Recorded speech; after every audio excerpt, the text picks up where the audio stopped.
ठीक है, चलो क्वेश्चन ये तुम्हारा पेपर में आने ही आना है, तय है, पहले से ही पता है। ठीक है, पहले से ही पता है अपन को ये पेपर में आएगा, मतलब आएगा। तो क्या किया जाए, इसको अच्छे से समझ लिया जाए। ठीक है, क्या शून्य एक परिमेय संख्या है? ठीक है, तुम्हें बताना ये क्वेश्चन है। अब इसके अंदर और भी क्वेश्चन है, क्या आप इसे P बटे Q के रूप में लिख सकते हो? यदि ये परिमेय संख्या होगी तो परिमेय संख्या को P बटे Q के रूप में लिख सकते हैं, क्योंकि परिमेय संख्याएं P बटे Q के रूप में होती, ऊपर का अंश नीचे का हर, जहां P और Q पूर्णांक है। पूर्णांक मतलब पूर्णांक संख्या कौन सी होती है? जो 0 से शुरू होती है और अनंत तक जाती है, और Q बराबर 0 नहीं है, मतलब Q की वैल्यू 0 नहीं होना चाहिए। ये तुम्हारा क्वेश्चन है। अब इसको हल कैसे करना है? हल, क्या शून्य एक परिमेय संख्या है? तो लिखोगे हाँ, शून्य एक परिमेय संख्या है, एक परिमेय संख्या है। परिमेय संख्या है तो हम क्या करेंगे, इसे P बटे Q के रूप में लिख सकते हैं। हम इसे P बटे Q के रूप में लिख सकते हैं, लिख सकते हैं। उदाहरण लिखो, उदाहरण के लिए हाँ, उदाहरण के लिए 0 बटे Q। अब Q की जगह पर अपन यहाँ पर ऐसा लिख दो, यहाँ पर Q बराबर 1 लिख सकते हैं, 2 लिख सकते हैं, 3 लिख सकते हैं, अनंत तक कुछ भी लिख सकते हैं, बस 0 नहीं लिख सकते। ठीक है, चलो देखो 0 बटा 1 क्या होगा? 0 ही होगा। 0 बटे 2 क्या होगा? 0 ही होगा। ऊपर का क्या होता है? P, नीचे का Q। P को अपन क्या बोलेंगे? अंश, नीचे का हर होगा। देखो हाँ, शून्य एक परिमेय संख्या है, इसे हम P बटे Q के रूप में लिख सकते हैं। जैसे कि 0 बटा Q, यहाँ पर Q की वैल्यू क्या रखोगे? 1 रख सकते हो, 2 रख सकते हो, 3 रख सकते हो, लेकिन Q बराबर नहीं होना चाहिए 0 के, इसलिए अपन 0 नहीं रख सकते हैं। ठीक है, अंश बटा हर में देखा अपन ने 0 बटे 1, 0 बटे 2। अब ये वाली शर्त देखो, जहां पर P और Q पूर्णांक हैं, तो P और Q देखो, ये रहा तुम्हारा P, ये रहा तुम्हारा Q। 0 और 1 दोनों पूर्णांक में आते हैं, तो क्या लिखोगे? हाँ यहाँ पर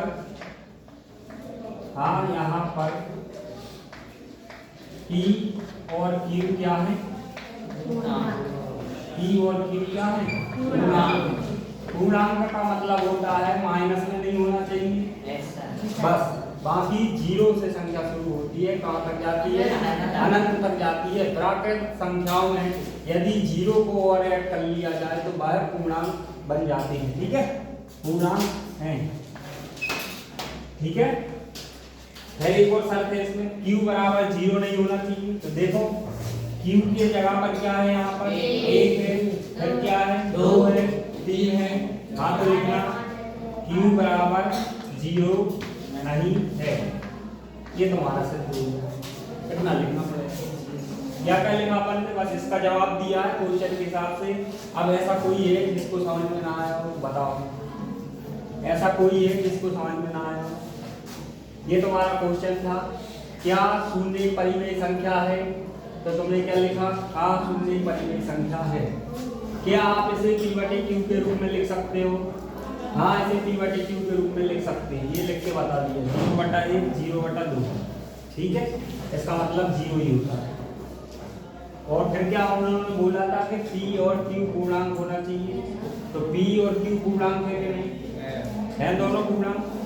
और क्या बोला था q बराबर 0 नहीं होना चाहिए। तो देखो नीचे में 0 दिख रहा है क्या?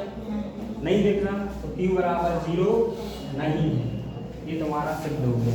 लिख लो इसको, जिसको जरूरत हो वो लिख लो। सेकंड चल रहा है, चलो देखो 1/3 और 2/3 के बीच दो परिमेय संख्याएं ज्ञात कीजिए। ठीक है, ये भी परिमेय संख्याएं, ये भी परिमेय संख्या है। ठीक है, इन दोनों के बीच में कितनी परिमेय संख्या चाहिए अपन को? दो चाहिए। तो n की वैल्यू कितनी आई? n प्लस 1 मतलब 2 आ गई ना, 2 चाहिए। अपन क्या करते हैं हर बार इसमें 1 जोड़ते हैं। तो n की वैल्यू कितनी है? 2 में 2 प्लस 3 कितना हो गया? 3 हो गया। अब 3 का इन दोनों संख्याओं में ऊपर और नीचे गुणा करेंगे। क्या करेंगे? देखो 1/3 क्या है? 1/3 में 3 से ऊपर गुणा करेंगे और 3 से नीचे गुणा करेंगे। ठीक है, ये कितना आ गया? 3/9 यही आ गया, हो गया ना? चलो अब ये वाली देखेंगे संख्या 2/3। इसमें 3 से ऊपर और 3 से नीचे गुणा करेंगे। ठीक है, अरे आवाज नहीं करो, आवाज नहीं करो कृष्णा। 3 गुणा 2 कितने हो जाएंगे? 6। 3 गुणा 3 9 हो जाएंगे। अब इन दोनों संख्याओं के बीच में, इन दोनों संख्याओं के बीच में कितनी संख्या चाहिए अपन को? 2। तो देखो पहली संख्या ये लिखी है अपन ने 3/9। ठीक है, इसके बाद दूसरी संख्या कौन सी है? 4/9। इसके बाद 5/9 और इसके बाद ये है 6/9 है। तो देखो इन दोनों संख्याओं के बीच में, इन दोनों संख्याओं के बीच में ये तुम्हारी दो परिमेय संख्याएं निकल के आ गई। आ गई ना? ये था तुम्हारा आंसर। तुमने क्या बोला था? 3/9 और 6/9। हाँ, बीच की तो ही चाहिए। ये तो पहले से लिखा आ रहा है, ये देखो। इसका मतलब तो यही है ना, 3/9 का मतलब क्या है? 3 एकम 3, 3 दिया 9, 1/3। इसका मतलब तो यही हुआ ना ऐसा। और 6/9 का मतलब ये हुआ 2/9। तो इन दोनों के बीच में दो संख्याएं चाहिए थी, ये निकल के आ गई। ठीक है, जिसको लिखना हो लिख लो, नहीं लिखना हो तो दिक्कत नहीं। जिसको लिखना हो वो लिख सकता है। 2 मिनट का टाइम। चलो देखो, अरे पीछे इधर देखो, 3 और 4 के बीच में कितनी परिमेय संख्या चाहिए? तो n की वैल्यू कितनी आ गई? n बराबर 6 आ गई ना? फिर n प्लस 1 करते हैं।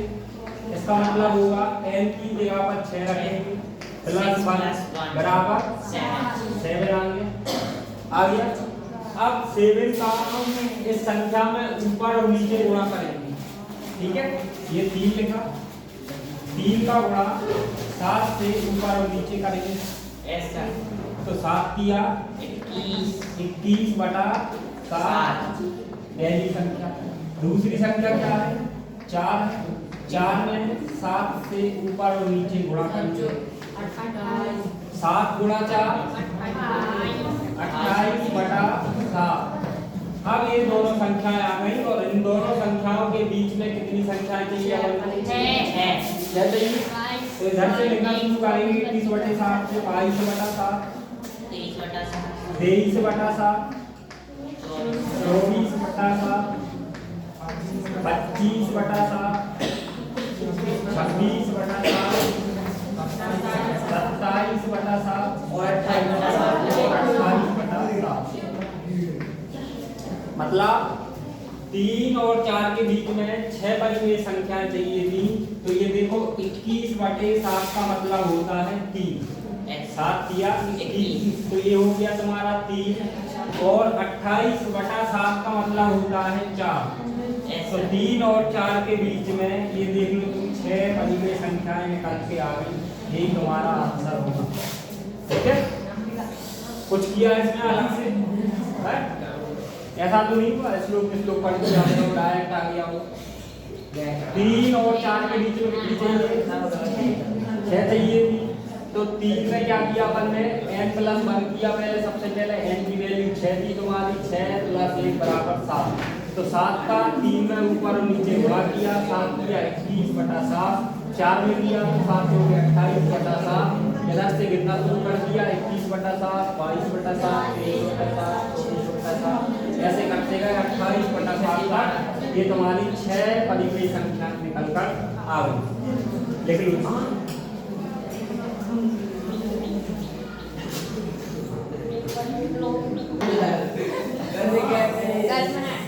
चलो देखो ओपन ओवर ब्लैक ग्रीन इधर देख रहा हो ग्रीन 6 का 5 को 2 का 5 से गुणा करना है अपन। ये क्वेश्चन 2 नंबर में देखने को आपको मिलेगा, ठीक है 100%। 6 का 5 को गुणा करना है 2 का 5 से। हमने तुम्हें बताया था डायरेक्ट जब भी करनी के अंदर संख्या सेम हो और उनका गुणा करना पड़े तो वही संख्या है ना जो वही आंसर आता है। कैसे आता है? मान के चलो ये करनी 5 है और ये करनी 5 है। करनी 5 का करनी 5 में गुणा करना है तो हमने डायरेक्ट बताया था करनी 5 का करनी 5 में करना मतलब इसका आंसर 5 आ जाएगा। अब उसकी प्रोसेस क्या है? उसकी प्रोसेस ये है करनी 5 का करनी 5 में करोगे तो करनी 25। अब करनी 25 को अपन लिख सकते हैं 5 × 5, ये हो गया तुम्हारा अंडर। अब जिसका जोड़ा बन गया वो बाहर और करनी खत्म, तो ये आ गया तुम्हारा 5। तो कुल मिला के अपन को ध्यान रखना है जब भी करनी के अंदर संख्या सेम होगी तो उसका आंसर कोई संख्या आएगी, करनी हट जाएगी, ठीक है। चलो 6 करनी 5 का 2 करनी 5 में गुणा करना है। सबसे पहले नंबर का नंबर में करेंगे 6 × 2 कितने हुआ? 12। करनी 5 का करनी 5 में गुणा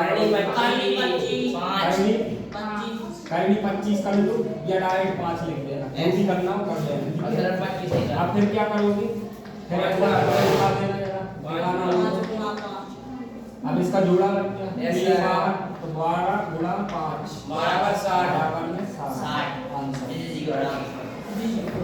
अब ऑब्जेक्ट में आए तो ये सब करने की जरूरत नहीं है। 2 नंबर में आए तो पढ़ना, ऑब्जेक्ट में आए तो डायरेक्ट कर देना 6 दूनी 12 करनी 5 का करनी 5 में 5 12 25 लगा देना 4 उतार लीजिए। गाइस तो यहाँ मैंने आए थे स्कूल में बहुत सारे चलो देखो ये बाद में करना बेटा है, ठीक है पढ़ाई करो पढ़ाई। 0.6 ये लिखा है, इसके ऊपर क्या है? इसको अपन को क्या करना है? पहला क्वेश्चन ये हो गया। दूसरा क्वेश्चन देखो 2/3 मतलब परिमेय संख्या है, इसका दशमलव प्रसार करना। मतलब क्या है? इसको परिमेय संख्या को लिखना है दशमलव के रूप में और इधर दशमलव को लिखना है परिमेय संख्या के रूप में। लिखना शुरू करें 0.6 माना सपोज गणित में तो यही चलता है माना, ठीक है मानना पड़ता है। माना x बराबर 0.6 12, ठीक है या इसको अपन लिख सकते हैं x बराबर 0.6,